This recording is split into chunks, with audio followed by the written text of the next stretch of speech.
അസ്സലാമു അലൈക്കും. നമുക്ക് എല്ലാവർക്കും സുഖമല്ലേ? ഞാനിവിടെ സുഖമായിട്ടിരിക്കണേ. ഇന്ന് ഞാൻ ഇവിടെ കാണിക്കാൻ വേണ്ടി പോണത് തട്ടുകടയിൽ നിന്നൊക്കെ നമ്മൾ വാങ്ങിക്കണ പൊരിച്ച പത്തിരില്ലേ, അതേ ടേസ്റ്റുള്ള പൊരിച്ച പത്തിരിയാണ്. ഞാനിതിന് മുമ്പൊരു പൊരിച്ച പത്തിരി കാണിച്ചിട്ടുണ്ട്. അത് തേങ്ങയൊക്കെ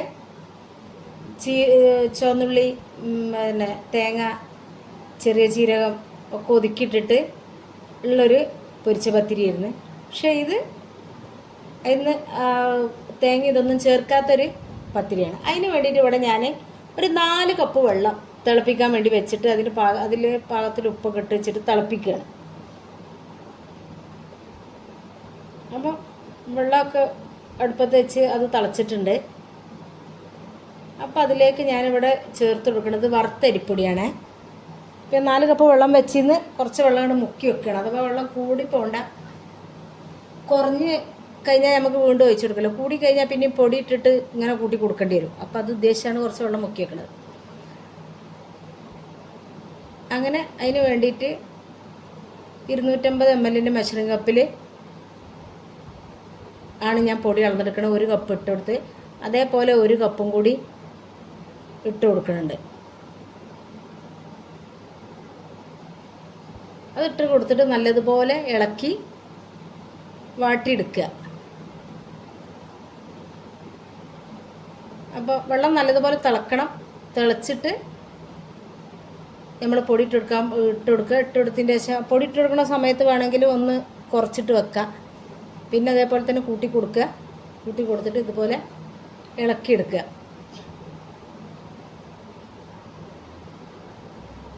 അപ്പോൾ ഞാനിതിലേക്ക് 4 കപ്പ് വെള്ളം വെച്ച് 4 കപ്പും കറക്റ്റായിട്ട് ഇതിലായിട്ടുണ്ട് കേട്ടോ. ഞാൻ അപ്പോൾ പൊടി എടുത്ത് അതേ കപ്പിൽ, അപ്പോൾ നിങ്ങൾ ഏത് പാത്രത്തിലാണോ വെള്ളം എടുക്കുന്നത് അതിന് 2 കപ്പിന് 4 കപ്പ് വെള്ളം വെച്ച് കൊടുക്കുക. അപ്പോൾ ശരിക്ക് വെന്ത് കിട്ടും വേണം. ശരിക്കത് മിക്സ് ചെയ്യും വേണം. ഇത് വറുത്ത പൊടി ആയതുകൊണ്ട് കുറച്ച് സമയം കൂടുതൽ വേണം. പിന്നെ ഞാനിതിലേക്ക് വാട്ടി അതൊക്കെ ഇളക്കി എടുത്തതിന് ശേഷം ഇതിലേക്ക് ഞാൻ ഇട്ട് കൊടുക്കുന്നത് 1/3 കപ്പ് അത് മൈദയാണ് ചേർത്ത് കൊടുക്കുന്നത്. നിങ്ങൾക്ക് ഇനി വേണമെങ്കിൽ 1/4 കപ്പ് മൈദ ഇട്ട് കൊടുക്കുക. മൈദ ഒരിക്കലും കൂടി പോകരുത്. മൈദ കൂടിപ്പോയാലും പിന്നെ നമ്മൾ ഉദ്ദേശിച്ച ആ ക്രിസ്പി ആയി കിട്ടില്ല. നമ്മൾ കടയിൽ നിന്നൊക്കെ വാങ്ങുമ്പോൾ എപ്പം വാങ്ങിച്ചാലും നല്ല ക്രിസ്പി ആയിരിക്കുമല്ലോ. അപ്പം ഞാനതിങ്ങനെ തപ്പി നടക്കലെടുത്തിട്ട് എന്താണിത് നമ്മളുണ്ടാക്കണ പൊരിച്ച പത്തിരി എന്താണ് ഇങ്ങനെ, അതിൽ തേങ്ങ ഇല്ലാന്ന് മനസ്സിലായി. തേങ്ങ ഇല്ലാതെ ഇട്ടിട്ടും ഇങ്ങനെ വന്നപ്പോൾ ഞാൻ ഒന്ന് പരീക്ഷിച്ചതാണിത്. അപ്പം ഞാൻ അതിലേക്ക് 1/3 കപ്പ് മൈദ ചേർത്ത് കൊടുത്ത് പിന്നെ ഞാൻ അതിലേക്ക് ഇട്ടുകൊണ്ട് 1 ടീസ്പൂൺ പഞ്ചസാര, വലിയ സ്പൂണാണ്. അപ്പോൾ പിന്നെ അതേ ടീസ്പൂണിൽ തന്നെ 1 സ്പൂണ് ഓയിൽ കൂടി ഒഴിച്ചു കൊടുക്കുകയാണ്. ഞാൻ സൺഫ്ലവറാണ് ഒഴിച്ചു കൊടുത്തത് കേട്ടോ. പിന്നെ ഇതിലേക്ക് ഞാൻ കുറച്ച് കരിഞ്ജീരകമാണ് ആദ്യം ചേർത്ത് കൊടുക്കുന്നത്.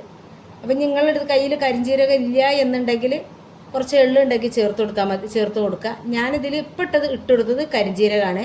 ഇനി ഞാൻ കുറച്ച് എള്ളും കൂടി 1 സ്പൂൺ എള്ളും കൂടി ഞാനിതിൽ ഇട്ട് കൊടുക്കുന്നുണ്ട്. അപ്പോൾ അത് ഉണ്ടെങ്കിൽ ചേർത്ത് കൊടുത്താൽ മതി. ഞാൻ എൻ്റെ കയ്യിൽ ഉള്ളതുകൊണ്ടാണ് ഞാൻ ഇട്ട് കൊടുക്കുന്നത്. അത് ഇട്ട് കൊടുത്ത് ഒരിക്കലും മൈദ കൂട്ടത്തിലിട്ട് വാട്ടിയെടുക്കരുത്.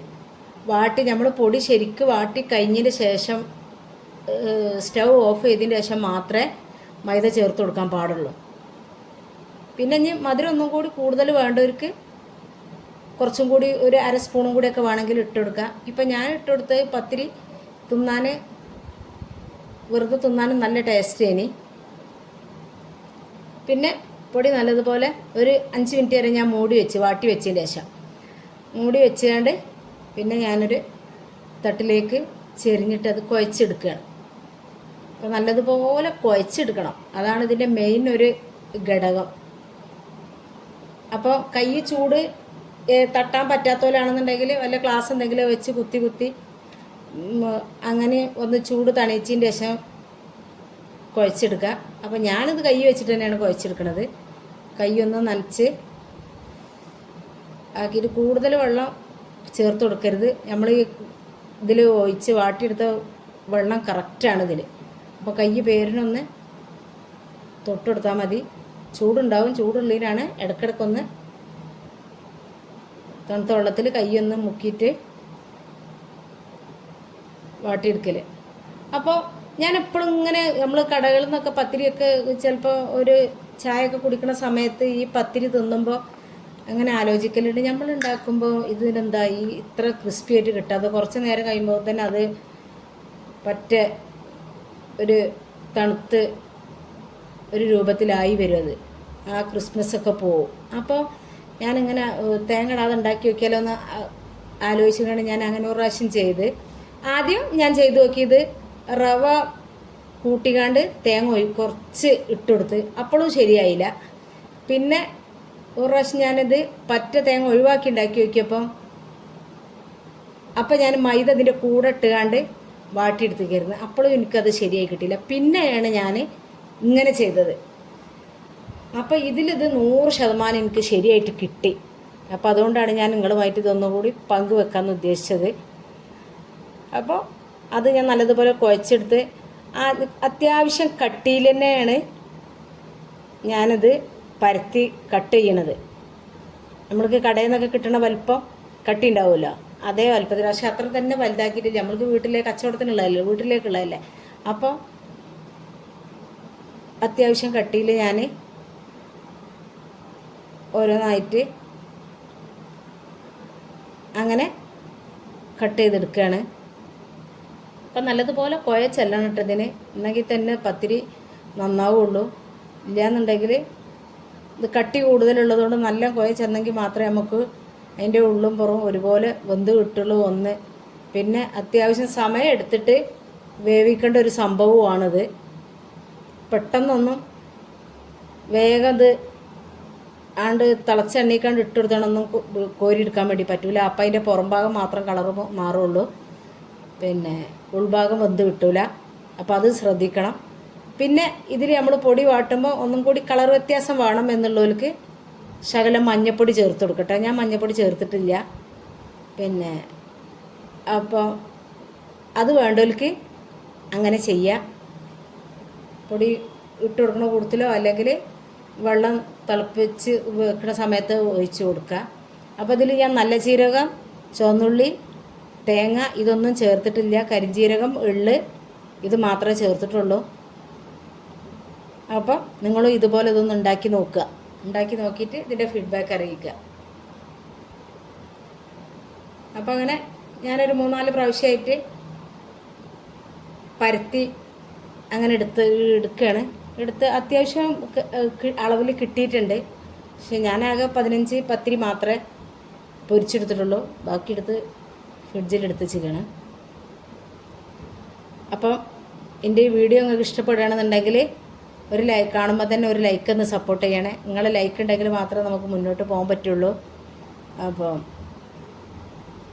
ഈ വീഡിയോ നിങ്ങൾക്ക് ഇഷ്ടപ്പെടുകയാണെന്നുണ്ടെങ്കിൽ നിങ്ങളെ ഫ്രണ്ട്സിനും ഫാമിലിക്കൊക്കെ ഒന്ന് ഷെയർ ചെയ്ത് കൊടുക്കണം.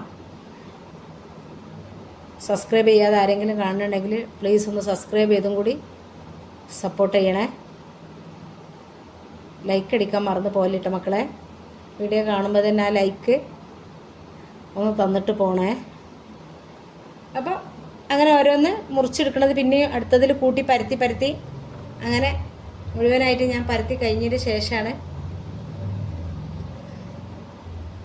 പിന്നെ ഇത് പൊരിച്ചെടുക്കാൻ വേണ്ടി പോണത്. അങ്ങനെ ഞാൻ ആദ്യം എണ്ണ പാരാൻ വേണ്ടി ചട്ടി വെച്ച വീഡിയോയിൽ കുടുങ്ങിയില്ല. അപ്പോൾ കുറച്ചും കൂടി അത്യാവശ്യം ഓയിൽ നല്ല ഒഴിച്ച് കൊടുക്കണതിന് ഞാൻ സൺഫ്ലവർ ഓയിലാണ് ഇത് പൊരിക്കണത്. അപ്പോൾ നിങ്ങൾക്ക് ഏത് ഓയിലാണ് ഇഷ്ടം അതിൽ പൊരിച്ചെടുക്കുക. അത്യാവശ്യം ശരിക്കും മുങ്ങി ഇത് പൊരിച്ച് കിട്ടണം. എണ്ണ ഉണ്ടെങ്കിൽ അത് ശരിക്കും പൊരിയുള്ളൂ.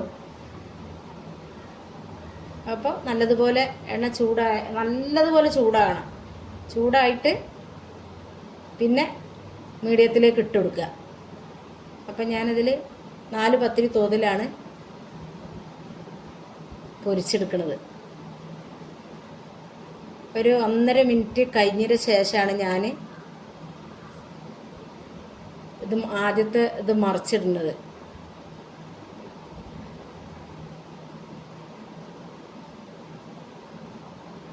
അപ്പം നമ്മളിതിൽ മഞ്ഞപ്പൊടി ചേർത്തില്ലായി അരിച്ചിട്ട് നമ്മൾ പൊരിച്ചെടുക്കുമ്പോൾ തന്നെ അത് കളറ് മാറി വരും. പിന്നെ ഒന്നും കൂടി നല്ലൊരു മഞ്ഞ കളർ വേണമെന്നുണ്ടെങ്കിൽ മഞ്ഞപ്പൊടി ചേർക്കുക എന്നുള്ളതാണ് ഞാൻ പറഞ്ഞത്. പിന്നെ കരിഞ്ജീരകത്തിൻ്റെ ടേസ്റ്റ് ഇഷ്ടമില്ലാത്തവർക്ക് എള്ള് മാത്രം ചേർത്ത് കൊടുക്കുക. പിന്നെ ഇനി എള്ള് കയ്യിലില്ലെങ്കിൽ കരിഞ്ജീരകം മാത്രം ചേർത്ത് കൊടുക്കുക. അപ്പോൾ എങ്ങനെ ഉണ്ടാക്കിയാലും ഇതിൻ്റെ ടേസ്റ്റ്. ഇതിൻ്റെ കൂടെ ഞാനൊരു കറിയും കൂടി ഉണ്ടാക്കിയിരുന്നു പൊരിച്ച കോഴി വെച്ചിട്ട്. അത് ഞാൻ പിന്നീട് കാണിക്കാം. ഇതെല്ലാം കൂടി വീഡിയോ ഇതന്നെ 13 മിനിറ്റ് ആയപ്പോൾ പിന്നെ ഞാൻ കറി ഇതിൽ കൂട്ടി ചേർത്തിട്ടില്ല. ഞാൻ അടുത്തൊരു വീഡിയോ ആയിട്ട് ചിക്കൻ പൊരിച്ചിട്ടൊരു കറി വെക്കണത് ആണിതിൽ ഞാൻ സൈഡായിട്ട് ഉണ്ടാക്കിയത്. അത് ഞാൻ അടുത്ത് ഒരു വീഡിയോയിലായിട്ട് കാണിച്ചു തരാം. അപ്പം ഇങ്ങനെ നമ്മൾ പത്തിരി ഏകദേശം ഇങ്ങനെ സാവകാശം വെന്ത് വരുമ്പം തന്നെ കളർ അങ്ങനെ മാറി മാറി വരും. അപ്പോൾ മഞ്ഞൾപ്പൊടി ഞാൻ ഓപ്ഷണലാണ്, ആവശ്യമുള്ളവർ ചേർത്താൽ മതി. ഞാൻ ചേർത്തിട്ടില്ല. അതൊന്നും കൂടി മഞ്ഞ കളർ കിട്ടാൻ വേണ്ടിയിട്ടാണ് പറഞ്ഞിട്ടുള്ളത്. അപ്പം ഇങ്ങനെ ഒട്ടും എണ്ണ കുടിച്ചിട്ടില്ല എന്നുള്ളത്, നമ്മൾ ഏത് എണ്ണയിലിട്ട് പൊരിച്ചാലും നമ്മളൊരു പൊരിച്ച കടി തിന്നുമ്പോൾ ഒരു എണ്ണൻ്റെ ഇത് ഉണ്ടാവില്ല. പക്ഷെ അത് എണ്ണയിൽ പൊരിച്ചിട്ടതാണെങ്കിൽ ഒട്ടും എണ്ണ കുടിച്ചിട്ടില്ല. അപ്പം ഇങ്ങനെ നിങ്ങളും ഇത് നമ്മൾ വീട്ടിലുള്ള സാധനങ്ങൾ മാത്രമല്ലേ ഉള്ളൂ.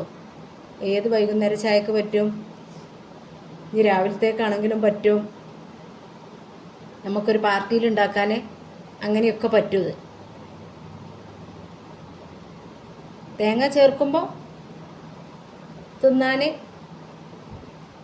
ഒന്നും കൂടി ടേസ്റ്റ് ഉണ്ടാവും. അത് അപ്പം തന്നെ തിന്നുമ്പോഴാണ് ആ ഒരു ഇത് ഉണ്ടാവുക. പക്ഷെ ഇത് ഞാൻ വൈകുന്നേരം വരെ വെച്ചിട്ടും ഇത് തണുത്തിട്ടൊന്നും പത്തിരീൻ്റെ ആ ഒരു ക്രിസ്മസ് പോയിട്ടില്ല.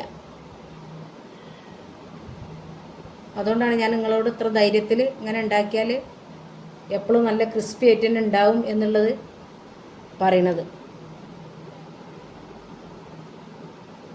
അപ്പോൾ നിങ്ങളെല്ലാവരും ഇതൊന്ന് ട്രൈ ചെയ്ത് നോക്കുക. ഓരോ ദിവസങ്ങളിൽ നമ്മൾ ഇതൊക്കെ ആകുമ്പോൾ നമ്മൾക്ക് വൈകുന്നേരം പരത്തി ഫ്രിഡ്ജിൽ വെച്ച് കഴിഞ്ഞാലും രാവിലെ. പക്ഷെ ഇതിലേക്ക് ഏറ്റവും കൂടുതൽ കോമ്പിനേഷന് ചിക്കന് അല്ലെങ്കിൽ ബീഫ് ഇതൊക്കെയാണ്. ഇത് അങ്ങനെ നമ്മൾ കറികൾ എന്തെങ്കിലും കൂട്ടിയിട്ട് കഴിക്കുകയാണെങ്കിൽ, അതല്ല എന്നുണ്ടെങ്കിൽ നമ്മൾ വെറും പത്തിരി മാത്രമായിട്ടും കഴിക്കുക. അപ്പോൾ നമ്മൾ ഉണ്ടാക്കി വെച്ച് കഴിഞ്ഞാൽ രാവിലെ ബീഫിൻ്റെ കറിയോ ചിക്കൻ്റെ കറിയൊക്കെ ബാക്കി രാത്രിക്കൊക്കെ ഉണ്ടെന്നുണ്ടെങ്കിൽ രാവിലെ അതുണ്ടെങ്കിൽ വൈകുന്നേരം ഉണ്ടാക്കി വെച്ചാൽ രാവിലെ എടുത്താണ് പൊരിച്ച് കൊടുത്താൽ മതി. സുഖമാണ്, വളരെ ഉണ്ടാക്കാനും ഈസിയാണ്. കൂടുതൽ ചേരുവകളൊന്നും ഇതിന് വേണ്ട, നമ്മുടെ കയ്യിലുള്ള സാധനങ്ങൾ മാത്രം മതി. ഓക്കെ.